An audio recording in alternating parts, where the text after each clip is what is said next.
हमीरपुर में pencil cutter से एक 6 साल की मासूम की मौत हो गई। ये खबर आपको सावधान करने वाली है, खासकर उन माता पिता को जो ज्यादा ध्यान देने की जरूरत है, जिनके बच्चे 10 साल से छोटे हैं। ये खबर इसलिए खास हो जाती है क्योंकि पेंसिल कटर हम सभी के घर में मौजूद है।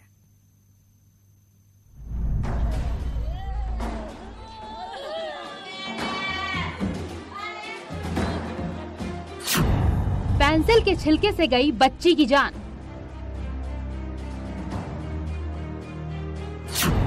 माता पिता इस खबर को ध्यान से देखें।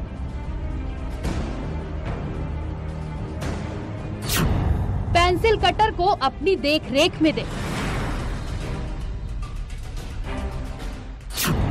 छोटी सी लापरवाही जानलेवा हो सकती है।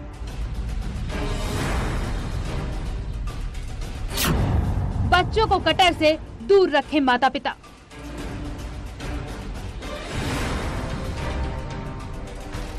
खबर हैरान और परेशान करने वाली है क्योंकि हर बच्चे के हाथ में पेंसिल कटर होता है। इसीलिए हमीरपुर की खबर आपको सावधान करने वाली है। दरअसल राठ शहर में एक 6 साल की मासूम की पेंसिल कटर ने जान ले ली।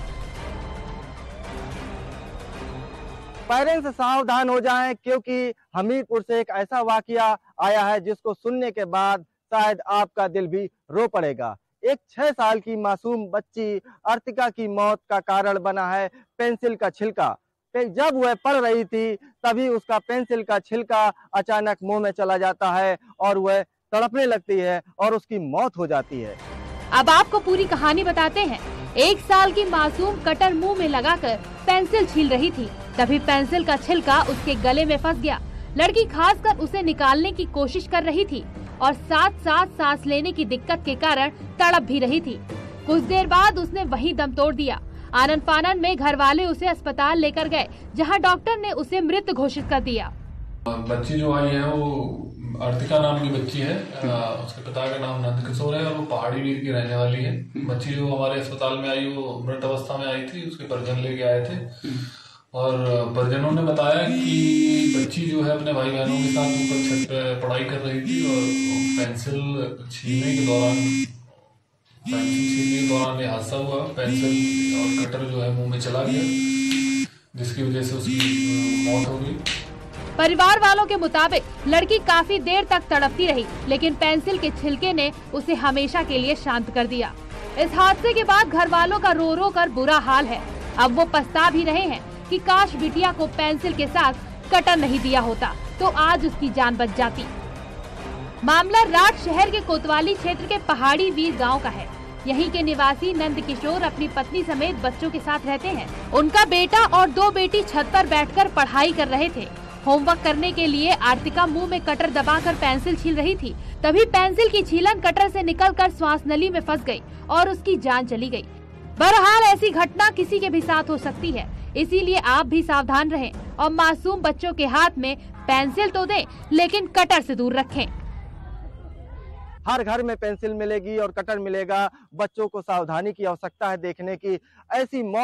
ऐसी दर्दनाक मौत के बाद परिजनों का रो रो करके बुरा हाल है क्योंकि ये राठ कोतवाली क्षेत्र में वर्तिका की मौत हुई है। वह एक लोगों के लिए सबक है, सावधान होने की जरूरत है। उमा शंकर मिश्रा, न्यूज़ 18 के लिए हमीरपुर। इस हादसे के बाद वर्तिका के घर में मातम है। इस हादसे ने हमें बहुत सचेत भी किया है और इस हादसे से सीख लेने वाली बात क्या है हर माता पिता के लिए, ये भी हम आपको बता दें। छोटे बच्चों को पेंसिल कटर से दूर रखें, खासकर जिन बच्चों की उम्र 10 साल से कम है उन्हें शार्पनर का इस्तेमाल न करने दें और माता पिता अगर संभव हो तो पेंसिल खुद ही छीलकर शार्प कर बच्चे के हाथ में दे। और अब एक और बात कि अगर कभी इस तरह का हादसा हो, वर्तिका को क्या बचाया जा सकता था, तो किस बात का ध्यान रखना है। अगर किसी बच्चे के गले में श्वास नली में छिलका फंस गया है तो क्या करें, यह एक बड़ा सवाल है। यह भी आपको बताएं। बच्चे को आप तुरंत पानी पिलाएं, ज्यादा से ज्यादा पानी पिलाएं ताकि जो छिलका फंसा है गले में, श्वास नली में, वो नीचे जाए। सोडा या फिर नींबू पानी भी कारगर होता है ऐसे केसेस में। केला भी आप खिला सकते हैं। अमूमन हमने देखा, बहुत सारे घरों में भी देखा होगा आपने कि जब कुछ गले में फंस जाए तो केला खिलाया जाता है ताकि फंसी हुई चीज नीचे उतर जाए। और ऐसे में बटर का भी इस्तेमाल कर सकते हैं। एक और पॉइंट, बटर का भी इस्तेमाल कर सकते हैं। बच्चे को आप प्रेरित करें कि वो खांसी करे। अगर वो खांसी करेगा तो जो चीज फंसी है गले के अंदर, श्वास नली के अंदर, वो बाहर निकल जाएगी और इस तरह से आप बच्चे को बचा सकते हैं। तो वर्तिका के इस केस ने, इस हादसे ने एक बार झकझोरा है हमें और बहुत कुछ सीखने को और बहुत कुछ सतर्क रहने को आगाह किया है। और अब चलिए बात कर लेते हैं करप्शन की।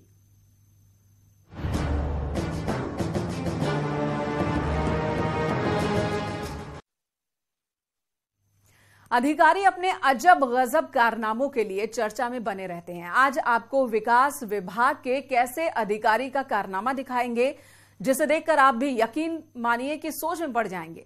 सरकार हर घर शौचालय के जरिए खुले में शौच से मुक्त कराना चाहती है, लेकिन अधिकारी और ग्राम प्रधान योजना पर किस तरह से पलीता लगा रहे हैं, ये हम आपको दिखाते हैं।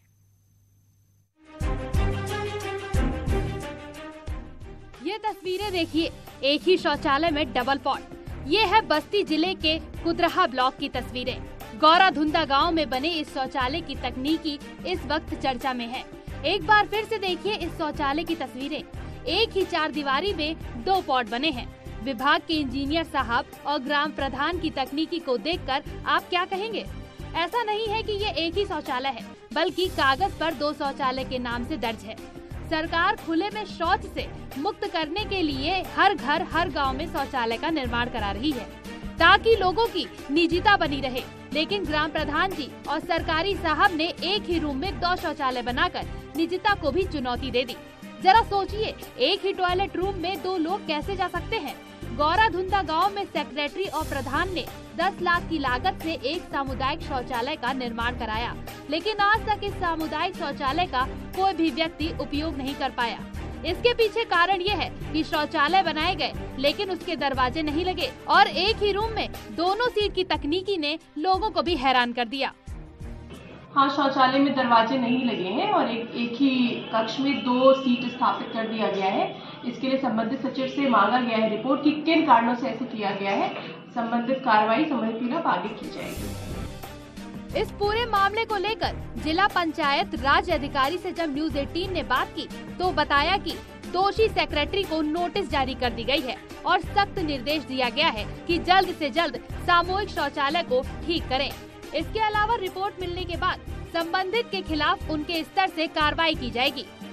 इसमें संबंधित सचिव को स्पष्टीकरण जारी किया गया है और उनसे इस नोटिस का जवाब मांगा गया है कि किन कारणों में ऐसा हुआ है। उन्हें जवाब अभी तक आया नहीं है। जैसे भी जवाब होता है फिर जांच करा के आगे उनके खिलाफ कार्रवाई की जाएगी। फिलहाल इस तकनीकी के अधिकारियों पर एक्शन का इंतजार है ताकि गांव वालों को डबल बोनांजा वाले टॉयलेट से मुक्ति मिल सके। न्यूज 18 के लिए हफीजुर रहमान की रिपोर्ट।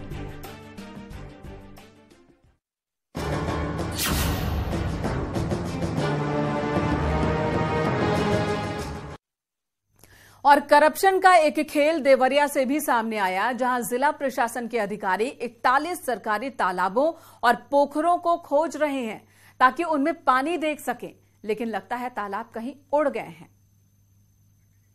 दरअसल देवरिया जिले में 2221 गांव हैं, जिनमें 8490 सरकारी तालाब और पोखर हैं।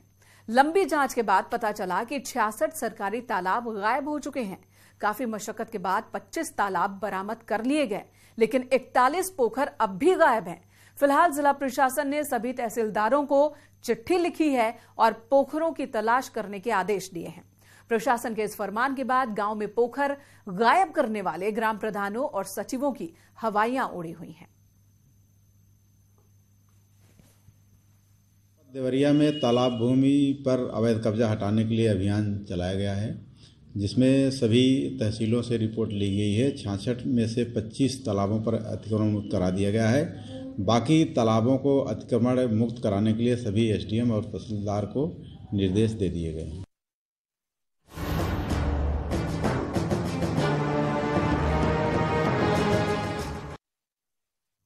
और अब तस्वीर आगरा से देखिए।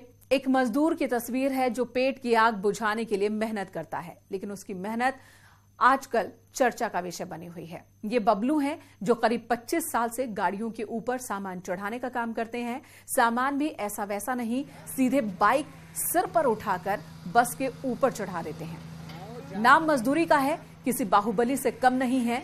बबलू की मेहनत और बाहुबली वाला रूप देखने के लिए लोग दूर दूर से आते हैं और बबलू की काबिलियत की सराहना करते हैं।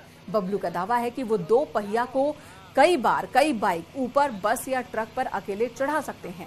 न सिर पर चोट, न गले में मोच, बबलू एक बार में ही सीढ़ियां चढ़कर ऊपर बाइक चढ़ा देते हैं। इतना ही नहीं, बबलू हैवी बाइक बुलेट को भी उठाने का दावा करते हैं। जरा आप भी सुनिए बबलू का दावा क्या है।